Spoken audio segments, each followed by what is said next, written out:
జైబిన్ దినపత్రికల ప్రధాన వార్త ప్రవీణ్ పగడాల విషయంలో జరుగుతున్నటువంటి కుట్ర. పాస్టర్ అజయ్ బాబు అరెస్ట్.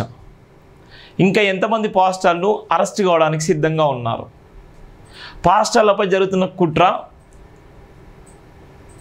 క్రైస్తవ సమాజం ఎందుకు గుర్తించలేకపోతుంది? పాస్టర్ అజయ్ బాబు ఎన్ని రోజులు జైల్లో ఉంటాడు? పాస్టర్ అజయ్ బాబు చేసినటువంటి ద్రోహం ఏంటి?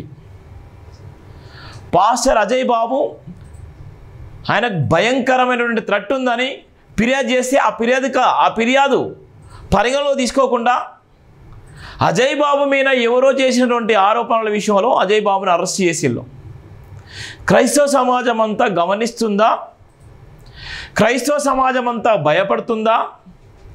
క్రైస్తవ సమాజం అంతా గర్జించడానికి సిద్ధంగా ఉందా? క్రైస్తవ సమాజం అంతా ఒక్కతాటిపైకి రావడానికి సిద్ధంగా ఉందా? ప్రవీణ్ పగడాల విషయంలో జరిగినటువంటి అన్యాయం పైన ప్రశ్నించినటువంటి చాలామంది ఎందుకు ఒక్కొక్కరు వెనక్కి తగ్గుతున్నారు? దీని వెనక ఉన్నటువంటి కారణాలేంది? దీని వెనక ఎలాంటి వ్యక్తులు పనిచేస్తున్నారు? ఎలాంటి కుట్ర జరుగుతుంది? ఎందుకు పాస్టర్ల పైన పగబడుతున్నారు? పాస్టర్లు ఏమైనా అన్యాయం చేస్తున్నారా? పాస్టర్లు ఏమైనా దోపిడీ చేస్తున్నారా?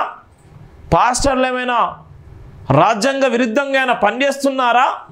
ఎందుకు పాస్టర్ల పైన పగబడుతున్నారు అనేటువంటిది ప్రధాన వార్త కూడా రావడం జరిగింది. ఎందుకోసం చెప్తున్నంటే దయచేసి మేధావులారా,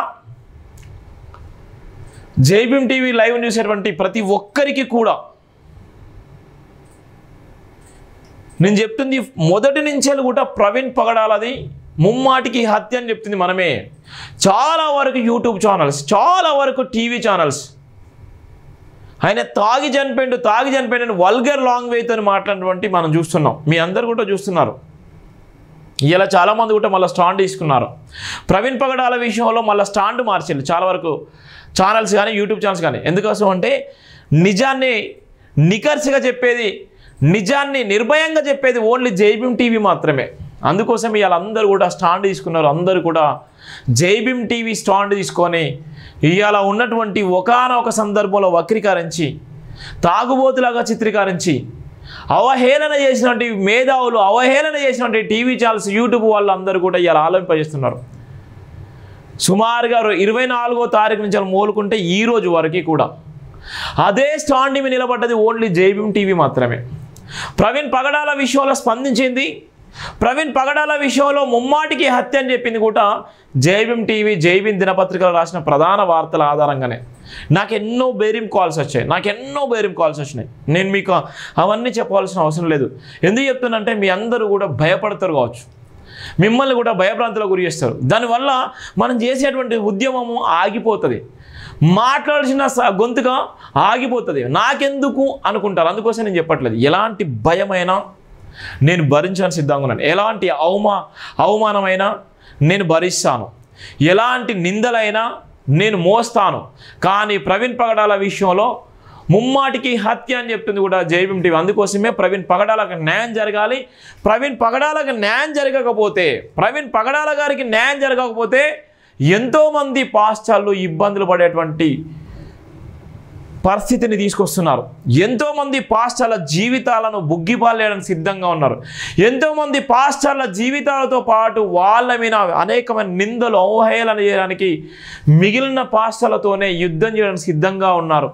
ఇలా కొంతమంది పాస్టర్ల పేరు చెప్పుకొని ఎదిగినటువంటి కొంతమంది మేధావులు ఆ పాస్టర్లు చేసినటువంటి ఎప్పుడో చేసిన ఆ తప్పులను ముందు చూపుతూ, ఆ తప్పుల వీడియోలను చిత్రీకరిస్తూ, వాళ్ళు ఎప్పుడో చేసినటువంటి అవహేళన, ఆ అవగాహన లేనటువంటి వ్యక్తులు ఇవాళ నిందలేసేటువంటి ప్రయత్నం చేస్తున్నారు, ఇవాళ అబద్ధాలు ఆడేటువంటి ప్రయత్నం చేస్తున్నారు. దయచేసి మీ వ్యక్తిత్వాన్ని మీరు అమ్ముకోకండి, మీ వ్యక్తిత్వాన్ని చంపుకోకండి, మీ జీవితాన్ని ఆగం చేసుకోకండి.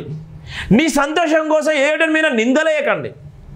నీ సంతోషం కోసం ఏటోడి ఇచ్చే డబ్బులకు అలవాటు పడి ఇంకో వ్యక్తిని చీప్ క్యారెక్టర్ చేయకండి. నీకు సాధ్యమైతే సాయం చేయండి, లేకపోతే నోరు మూసుకొని ఉండండి. సాధ్యమైతే సాయం చేయండి, లేకపోతే మౌనంగా ఉండండి. కానీ ఒకరి జీవితాల్లోకి వెళ్ళి తప్పును తప్పని చెప్పేటువంటి క్రమంలో, తప్పును కూడా తప్పని చెప్పలేనటువంటి సందర్భంలో న్యాయమైన డిమాండ్ అని చెప్తున్నటువంటి మేధావులారా, ఇప్పటికైనా కళ్ళు తెరవండి. క్రైస్తవ సమాజమా, మిమ్మల్ని తప్పుదో పట్టిస్తుంది ఎవరో తెలుసా? మిమ్మల్ని తప్పుదో పట్టించింది మిమ్మల్ని నమ్ముకున్నటువంటి క్రైస్తవ సమాజమే. ఈరోజు మిమ్మల్ని అంచివేస్తున్నది ఎవరో కాదు, క్రైస్తవ సమాజమే. మిమ్మల్ని ఇలా ప్రతిదీ కూడా బయటికి రాకుండా అడ్డుకున్న శక్తులు ఎవరో తెలుసా? మన క్రైస్తవ సమాజమే. నేను ఎందుకోసం అంటే మన ఎందుకంటున్నంటే, ఇలా ఉన్నటువంటి అత్యధికంగా క్రైస్తవ సమాజం నమ్ముకున్నది ఎవరంటే ఎస్సీ, ఎస్టీ, బీసీ, ఓబీసీలు, ముఖ్యంగా ఎస్సీలే. తర్వాత అగ్రవర్ణాలు అందరూ వచ్చారు. ఇలా అనేకమైనటువంటి సంఘాలను దృష్టిలో పెట్టుకొని ఇలా ఉన్నటువంటి రెడ్డిలు, రావుసు, నాయుడుసు, కమ్మాసు, కాపులు, బీసీలు అందరూ కూడా జీసస్ని అనుసరిస్తున్నటువంటి వ్యక్తులు. ఒకానొక సందర్భంలో చర్చిలు అంటే దళితులకు మేలు చేసే విధంగా ఉండేది, దళితులకు విద్యను అందించిన సందర్భాలున్నాయి, దళితులకు ఎడ్యుకేషన్తో పాటు వాళ్ళ జీవితాలు వెలుగులు ఇచ్చిన సందర్భాలున్నాయి. కానీ ఆ సందర్భంలోనే ఇలా అనేక మంది ఈ తోవకు వచ్చి ఇలా తప్పుదో పట్టించేటువంటి ప్రయత్నం చేస్తున్నారు, ఇలా భయపడేటువంటి ప్రయత్నం చేస్తున్నారు. ప్రవీణ్ పగడాల గారిది ముమ్మాటికి హత్య అని చెప్పినటువంటి పాస్టర్లు ఎక్కడ పోయిళ్ళు? ప్రవీణ్ పగడాల విషయంలో గర్జించినటువంటి పాస్టర్లు, రోడ్ల మీదకి వచ్చినటువంటి అనేక మంది క్రైస్తవ సంఘస్థులు ఇలా ఎక్కడికి పోయిళ్ళు? ఎందుకు ఇలా మౌనంగా ఉన్నారు? ప్రవీణ్ పగడాల విషయంలో జరిగినటువంటి కుట్ర మొదటి నుంచి కూడా రాస్తూనే ఉంది, మొదటి నుంచి కూడా చెప్తూనే ఉన్నాను. మరి ఎక్కడ పోయారు మీరందరూ? ఎందుకు మౌనంగా ఉన్నారు? మౌనం వెనుక మీకు ఉన్నటువంటి పరిస్థితులు ఏంది? ఎందుకు భయపడుతున్నారు? చంపేస్తారా? ఎంతమందిని చంపేస్తారు? 100 మందిని చంపేస్తారా? 1000 మందిని చంపేస్తారా? ఎంతమందిని చంపేస్తారు? వాళ్ళ ఆస్తులు గుంజుకుంటున్నామా? చెప్పండి. వాళ్ళు తినే అన్నంని గుంజుకుంటున్నామా? వాళ్ళు వేసుకునే బట్టలు గుంజుకుంటున్నామా? ఏం చేస్తున్నాం మనం? ఎందుకు భయపడుతున్నారు?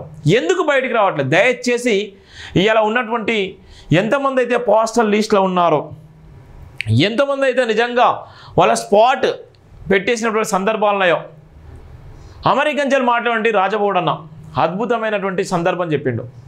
ఏ విధమైనటువంటి పరిస్థితులు ఉన్నాయి, తెలంగాణలో ఉన్నటువంటి పాస్టర్లు ఎవరున్నారు, ఆ పాస్టర్ల పరిస్థితి ఏ విధంగా ఉన్నది, ప్రవీణ్ పగడాల విషయంలో జరిగిన కుట్రలేంది, ప్రవీణ్ పగడాల చనిపోయిన తర్వాత అంతకుముందు 2 పాస్టర్లు చనిపోయారు, వాళ్ళు యాక్సిడెంట్లో వాళ్ళు ఎలా చనిపోయారు, వాళ్ళు కూడా క్రైస్తవ సమాజంలోని ఉన్నటువంటి వ్యక్తులు, క్రైస్తవ సువార్తను ప్రకటించిన వ్యక్తులు 2 కూడా ప్రాణం కోల్పోయారు.